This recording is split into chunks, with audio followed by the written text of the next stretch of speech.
Transcribe. Ladies and gentlemen, the ringing of that phone bell brings you mystery, adventure. Nero Wolfe's office, Archie Goodwin speaking. Hello? Is this Mr. Wolfe? If it's for me, I'm not here. Hello? What if it's a case? If it is, tell him no. I will not. Hello? Confound you, Archie. Do as I say. Hello? Hello? Is this Mr. Wolfe's residence? Yes. Is this Mr. Wolfe? Yes. Mr. Wolfe speaking. Oh, I am in very much trouble. Could I see you, please, immediately? Well, now, yes. What kind of trouble, miss? Give me that phone, Archie. No. Hello? Sorry, I had to turn the radio down too loud, you know. Oh, may I see you right away? Well, I'll give you $1,000 as a retainer fee. Yes, indeed. I'll take the case. Come right over. The address is 601 West 35th Street. I cannot, Mr. Wolfe. I just cannot come there. Well, where do you live? I am staying at the Pole Hotel, room 304, and I... Hello? Boss, that was a shot. Hello?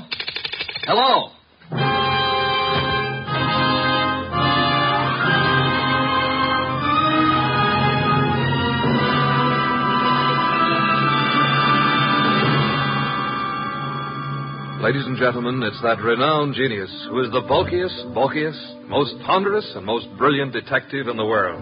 Yes, none other than that chairborne mass of unpredictable intellect, Nero Wolfe, created by Rex Stout and brought to you in a new series of adventures over this NBC network in the person of Mr. Sidney Greenstreet.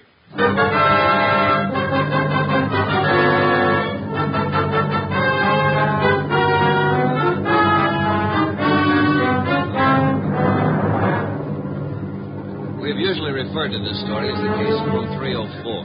The girl on the phone had a decided foreign accent. I wasn't quite able to decide what nationality she was, but it sounded like French. Anyway, there was what sounded like a shot, and then dead silence for a second or two. Hello? Well, Archie, another woman? Bah. Mr. Wolfe, I heard a shot, and then the line clicked off. Trouble. Women, always trouble. I said I heard a shot on the phone. Indeed. I'm going over to her hotel and see what goes on. By all means, Mr. Wolfe. Yeah. Huh? Now that I've been insulted to the tone of being called a radio... I'm sorry, Mr. Wolfe, but we needed the money, and this was $1,000. If you'll excuse me, I have to attend to my orchids, Mr. Wolfe. What about the girl, the shot? Fascinating, isn't it? You figure it out. Okay. I've got to get over there. Room 304, Pole Hotel. So long, boss. Good luck, Mr. Wolfe. Please phone me from time to time.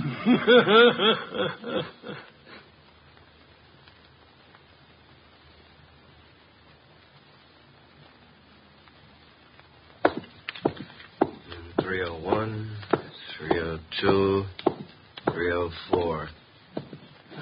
What do you know? The door's open. Oh, hello. Who are you? Archie Goodwin. Now it's your turn.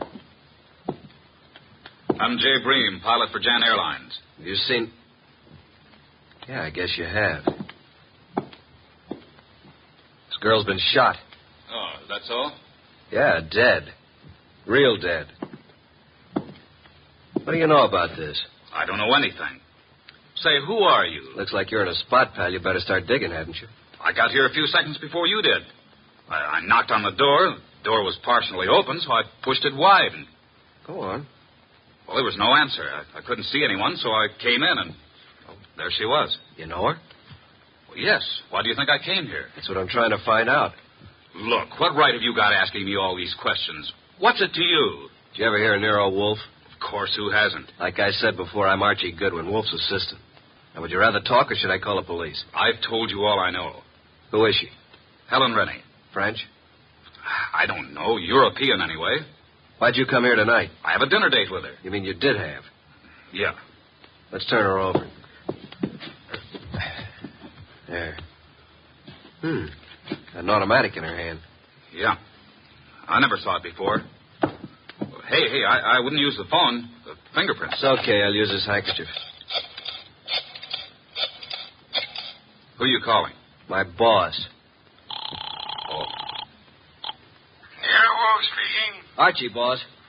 Archie, I thought you were Nero Wolfe. You sound very much like him. Please, boss, be serious. Oh, but I am. I'm here at the girl's apartment, the one who called me. She's dead. Beautiful? Yes, was very beautiful. She would be. How did it happen? Shot. Neat round hole in her right temple. She's married and looks like she shot herself. When I turned her over, I saw a wedding ring on her finger and a .32 automatic still in her hand. Are you alone? No, a fellow named Jay Bream, a pilot. He was here when I arrived. No one heard the shot? Apparently not. No one showed up yet. Very interesting. What do you do now, Mr. Wolfe? Should I call Inspector Kramer? No, say nothing to anyone. Get over here at once. And bring Mr. Breen, the pilot, with you. Goodbye.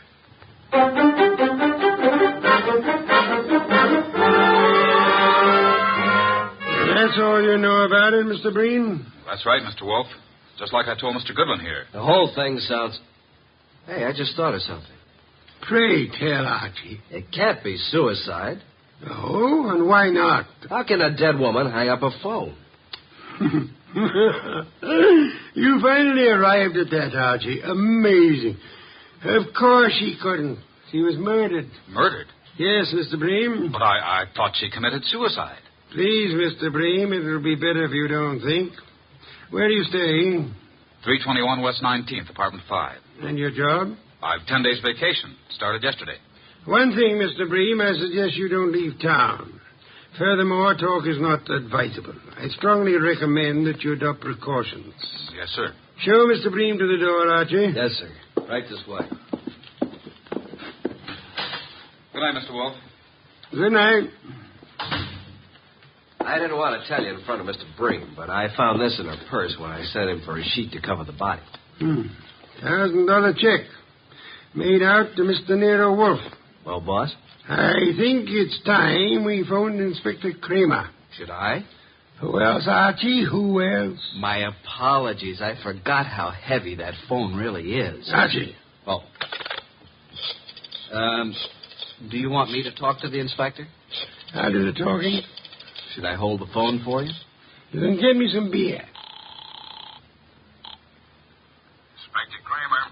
One moment. Here you are. It's Nero Wolfe, Inspector. I think you had better go over to the Paul Hotel. Yeah, why? I believe you'll find a dead woman there. A dead woman? What is this, a gag, Wolf? I'm afraid not, Inspector. Well, how did you know about it? Have you been over there? Telepathy, Inspector. Mental Wolf, I'm too busy today to listen to nonsense. Telepathy. Don't give me that kind of stuff. If I find a body, I'll lock you and Goodwin up. You watch your blood pressure, Inspector. Never mind about my blood pressure. One thing, Inspector. Yeah? Would you hold off the press for the present? Why? What are you holding back, Wolf? Will you stop your idiotic jabbing to what I ask? Okay. By the way, Wolf, I suppose you know the girl's room number. Naturally, Inspector. It is room 304. So hurry. Oh. Dear Inspector Kramer, he's so fond of me. Archie. Yes, sir? I suggest you call the bank in the morning and find the person who's handling Miss Renee's account. Try to bring all her canceled checks over here. And what if they won't hand them over? Then Kramer will get an order issued to do so. Simple?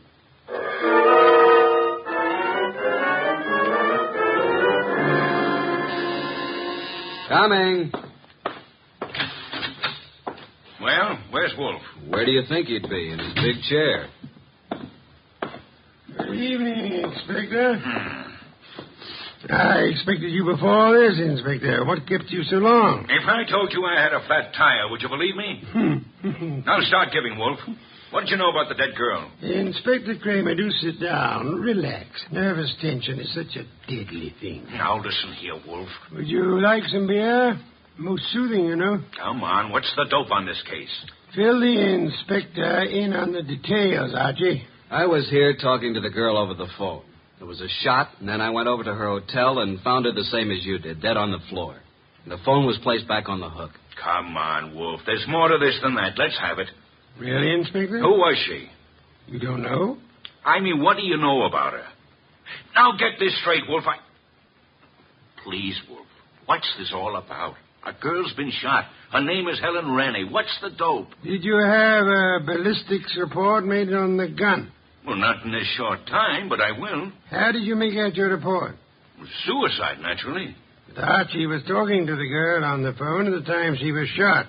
So she chooses to kill herself talking to your assistant. Why, you big, flat-footed... Inspector, precisely how can a dead girl hang up a phone? Why, she, You see, Inspector, quite impossible. And now I suggest you make out your report murder. Murder? Wolf, tell me, why is it you're always mixed up in these cases? That, Inspector, would be as difficult to answer as it would be to convince Archie of the danger of the female of the species. Oh, what's the use? No one ever answers my questions. I give up. Oh, Inspector, I do hope you will bring the girls' canceled checks tomorrow if they don't turn them over to us. What? The inspector is just going. Archie, please see him to the door. I'm not helpless. Good night, Inspector. Good night.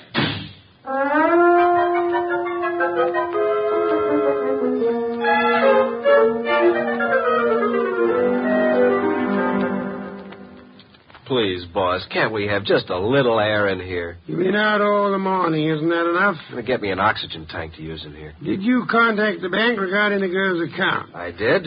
I finally talked to the head of the accounting department. He told me about our personal agent here, Mr. Renfrew. He was handling all our financial affairs. I went to see Renfrew. What did he have to say? Very little. But he seemed very upset when he learned of her death. I didn't tell him how she died. He said Helen Rene was here buying technical equipment for her government in Europe. Technical equipment? What kind? Laboratory stuff. Did she make any definite purchases? From the Arrow Company here in town, and Mr. Paul Morio is the head man of this Arrow Company. Mr. Renfrew, her agent, gave us quite a bit of an argument about coming over here today, said it was very irregular to show bank statements. But he finally gave in. I didn't need the inspector's help. What time do we have the honor? He said he'd be here at noon. Noon. You know I'll be busy that time. Well, I didn't think you'd let... Archie, you never do. Your lunch will keep just this once, Mr. Wolfe. Not this once nor any other time, Archie. You know I have lunch precisely at noon. Not after, not before. Understand? Yeah. I surmise you have the address of the Arrow Lab Supply Company. Yes, sir. You want me to go have a talk with Mr. Morio who runs the place? Sometimes, Archie. Your conclusions are fantastic. I'm leaving. One thing more. And? After you return from your visit with Mr. Morio, would you be so kind as to entertain Mr. Renfrew until after my lunch? And don't stand there with the door open. Sorry, boss. I'll go out through the coal chute. Do forgive me.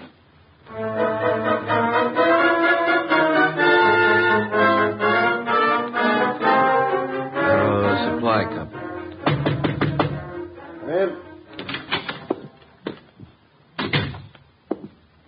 Oh, Mr. Morio in? Yeah, I'm Morio. My name's Archie Goodwin. What can I do for you, Goodwin? I'm Nero Wolfe's assistant. You've heard of Nero Wolfe? I don't get around much. Tell me about it. How should I answer that? Any way you like. Nero Wolfe's a detective. Did you ever hear of a Miss Rene? Stop shadowboxing, Mr. Goodwin. What's on your mind? I understand you sold Miss Rene some laboratory equipment. Is it a jail term? Now, listen, Mr. Goodwin, I have a nice, respectable business here, so what do you want? Spill it. When'd you last see Miss Rene? 2 days ago. Talked to her since? Once on the phone. What time was that? Yesterday morning. You called her from your office here? No, from my hotel room. Now, look, let's quit playing cat and mouse. Why all the questions? Miss Rene is dead. Dead? Who did it? Now, wait a minute. You don't think I had anything to do with it? What makes you think anyone did it? It'd be the only reason cops would get into it. You know, Morio, I'm beginning to wonder just how long you've been in the lab supply business. You know what a retort is? And don't tell me it's a snappy comeback. Now, what's the matter, Goodwin? What's eating you? Look, Morio, I came here to find out something about Helen Rene. Just what sort of equipment did you sell her? It was heavy stuff, heavy chemical work. Where is it? We don't have samples, just pictures. Yeah, we ship it direct. Oh, so the purchaser never sees what he's buying. That's right. Could I see what she purchased? I'm afraid not, Goodwin. Besides, what difference would it make? Did Miss Rene see what she bought? No, I already explained that. Now, I'm busy, Goodwin, so if you don't mind... Okay, I'll run along. Good afternoon, Mr. Morio. I'm sure we'll meet again. Soon.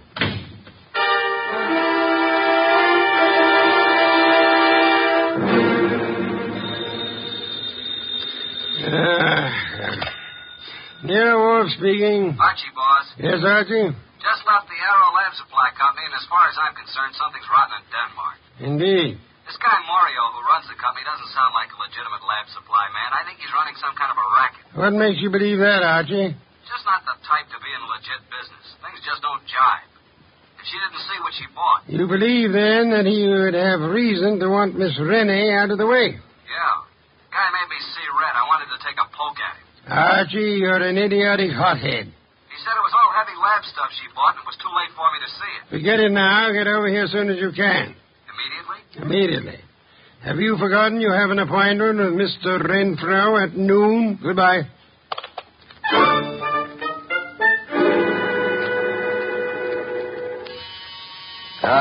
Coming. Hello, Mr. Goodwin. Mr. Renfrew. Well, who's this? My goodness, come in. Yes. Come in, my dear. Thank you. Mr. Goodwin, I brought my secretary along. I hope you don't mind. Mine? Why, Mr. Renfrew, how could anyone object? Mr. Goodwin, Miss Bennett. Hello, Miss Bennett. First name? Jean? Do you always use this approach, Mr. Goodwin? Only at noontime, and my name's Archie. Well, this is a happy surprise. Please sit down, Jean. Allow me. Thank you. Well. Wasn't it Mr. Renfrew you wanted to see? Yes. Mr. Wolfe will be down shortly, Mr. Renfrew. Please be seated. Thank you. Is something wrong, Mr. Goodwin? Not a thing, Miss Bennett. Not from where I sit. I don't believe a word he says, miss. His judgment concerning women is not to be trusted. Thank you, Mr. Wolfe. You're so kind. Mr. Wolfe, Miss Bennett. How do you do? Mr. Wolfe? Mr. Renfrew, I presume. Yes? Now we can get down to business at hand, Mr. Renfrew. Yes, by all means. I don't understand why we couldn't have discussed this on the phone, Mr. Wolfe. The whole thing is highly irregular. Of course, I know you're trying to do your duty, but... I prefer not to discuss the dead girl's business affairs on the phone, Mr. Renfrew. You should appreciate that. Yes, I see. Now, what is it you wish to know? How long have you known Helen Rennie? About a month. When's the last time you talked to her? Yesterday. What time? Why, about 2:30. I called her from my room. She was here on government business. You brought the canceled checks? Here you are, Mr. Wolfe. Quite sizable amounts, Mr. Renfrew. Very interesting indeed. Yes? You see, Miss Renee made some very large purchases, Mr. Wolfe, and of course they were all quite legitimate. Would you mind if I kept these checks overnight? Well, Thank you, Mr. Renfrew. By the way, was Miss Rennie right or left-handed? Why, left-handed, Mr. Wolfe. Why? Just inquisitive. Now, if you would excuse me, Miss Bennett, Mr. Renfrew, I have a very urgent appointment. Well, if I can be of any more service, don't hesitate to call on me, Mr. Wolfe. Thank you, sir. Oh, dear. Poor Miss Renee. I hope the person who did this dreadful thing is dealt with properly. Indeed. I must run along now. Yes, this way. Must you go too, Miss Bennett? Good day, Mr. Wolfe. I must, and good day. See you soon, Miss Bennett. Well, boss, what do you think? Isn't she a beauty? I'm sure I'm not a fair judge, Archie. Do you happen to know where the Morio warehouse is? Why, yes, it's at the other end of town near the river. Oh, no, not again. 9:00 tonight. Okay. I suppose you want me to take a gander at what's in the warehouse, break in like a burglar? Archie, if your mind were free of women, I do believe you could reach phenomenal heights in this your chosen profession.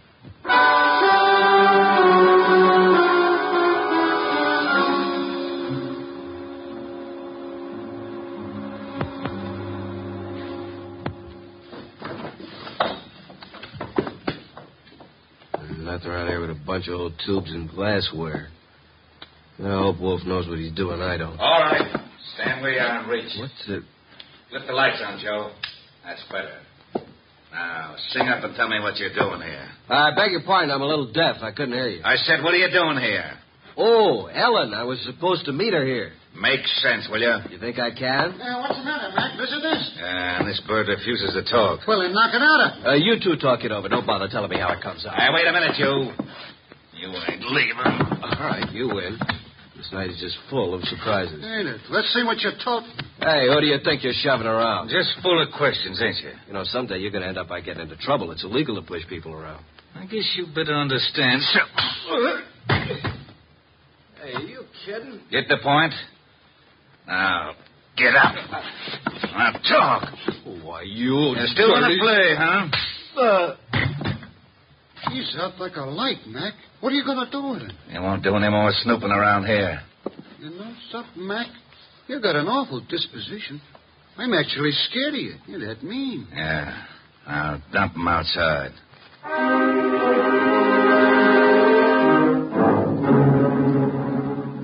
Hey, boss. It's me, Archie, remember? Archie, these interruptions are detestable. Can't you see I'm busy? Is that you, Archie? I've been busy, too, boss. Look at my face. I had an accident. From your appearance, I'd say that someone else had been busier. All right, Mr. Goodwin, as long as you insist upon interrupting my meditation, start at the beginning. Mr. Wolfe, I arrived at the warehouse. I went inside. I saw a lot of packing cases and a bunch of old glassware, worn-out junk. 2 men jumped me. I came to lying in the alley. I staggered to a cab and made it home. End of story. Archie, your repertoire of words is most astonishing. And your description of Morrill's warehouse is without doubt most enlightening. I thought you'd like it. And now, Archie, I suggest you get Fritz to give you a piece of beefsteak for that eye of yours. And after that? I've arranged a gathering for 5 o'clock tomorrow afternoon. Then I shall repair to my bed to suffer in silence. You should be more careful on these nefarious expeditions. You might get hurt sometime. Yes, I've been a careless fellow, Mr. Wolfe. Good night. Good night, Archie. Pleasant dreams.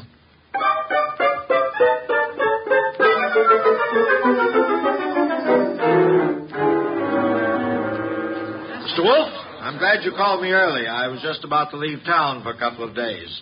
What is this conference about? Not at this time, sir, if you please. I'm glad you could come along, Miss Bennet. I'll be happy to assist in any way I can, Mr. Goodwin. Archie? Right. Well, good evening, Mr. Morio. I knew we'd meet again. It's no fault of mine, Goodwin. Please come in. Come in, Mr. Morio. You don't want to keep the rest of the guests waiting. What do you want with me? Why, what? Nothing. Mr. Wolfe, this is Mr. Morio. Sit down, sir. Take the red leather chair. For special guests, Mr. Morio. Yeah? Now, gentlemen, you're probably wondering why I asked you here. Naturally, you know it has to do with the death of Helen Renee. Mr. Morio, I understand you and Miss Renee had some business transactions that involved quite a sum. That you purchased laboratory equipment. That's right. Archie told me that your warehouse contained nothing but second-hand junk. It was a shame, Mr. Morio, that this shipment was delayed by a shipping shortage. Otherwise, you might have gotten away with it. Is this why you called me over here? It is immaterial to the case at hand. Actually, I'm only interested in Helen Renee's murder. Hey, wait a minute. You don't think I did it? Didn't you? No. Mr. Wolfe, I admit everything you said about the equipment. But I've had no part in any murder. I see. Mr. Breen, you're a pilot of Wallflower. If you had shot the girl and wanted it to look like suicide, in which hand would you put the gun? Why, her right hand.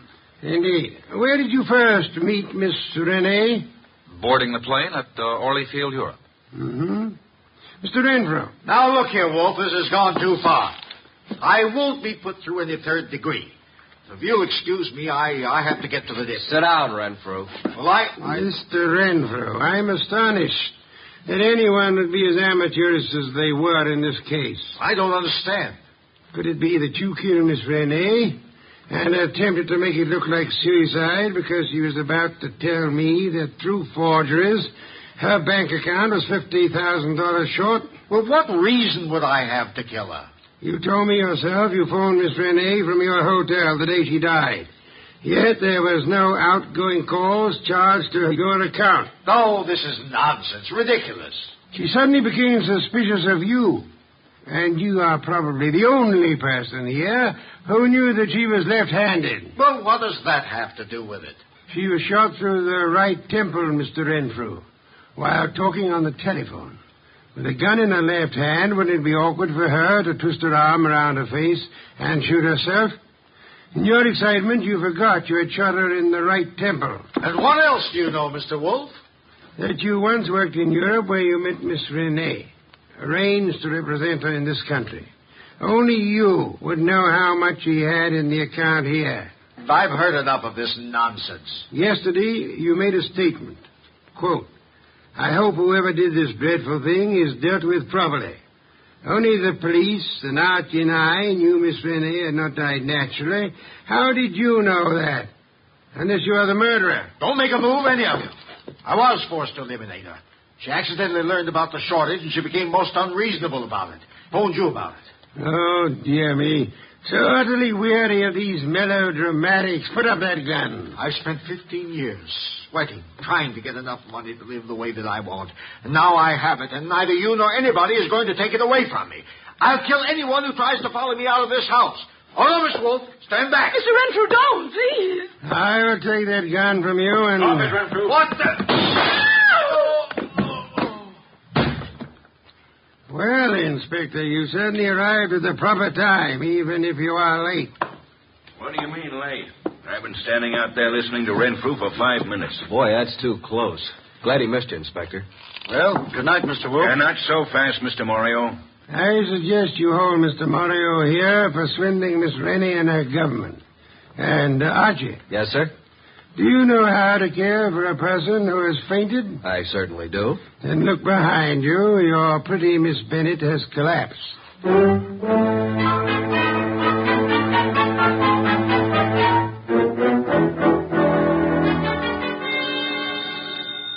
I'll get it. Hello? Is this Miss Jean Bennett? Yes. Is Archie Goodwin there? Well, yes. Just a minute. It's for you, Archie. For me? Mm-hmm. No one knows I'm here. Hello? I thought I'd find you there, Archie. How'd you know I was here? I figured that by the skill you expressed on reviving a patient from a deep faint. Archie, on the way home, I want you to stop at the delicatessen and pick up the following things. Ham, beer, cheese, olives. My boss. How do you know you were here? Pure deduction. That's why he's called the world's greatest detective. Really? Come here. Yes. Archie, you shouldn't have... Archie. Archie, you listening to me? Oh, well, guess you didn't hear a word of it. Good night, Archie.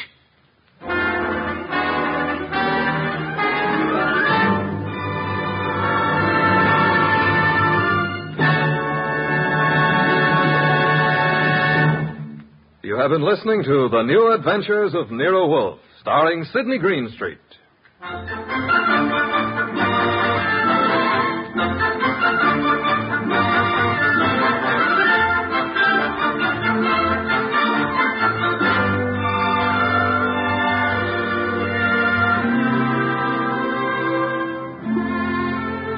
Tonight's transcribed story by Virgil Reimer was based on the characters created by Rex Stout. This is an Edwin Fadiman production, produced and directed by J. Donald Wilson. In the cast were Harry Bartell as Archie Goodwin, and Lucille Alex, Val Brown, Bill Johnstone, Hal Gerard, Betty Lou Gerson, Vic Rodman, and Ed Bailey. This is Don Stanley speaking. 3 chimes mean good times on NBC. Just listen to the stars on this Sunday's big show. Jimmy Durante, Ethel Merman, Milton Berle, and Gordon MacRae. Plus Meredith Wilson and his orchestra. Your MC on the big show, of course, is the glamorous Tallulah. And you're invited. And on Theater Guild on the Air this Sunday, you'll hear the comedy The Man in Possession, starring Rex Harrison and Lily Palmer. Don't forget, hear Ethel Merman on the big show Sunday on NBC.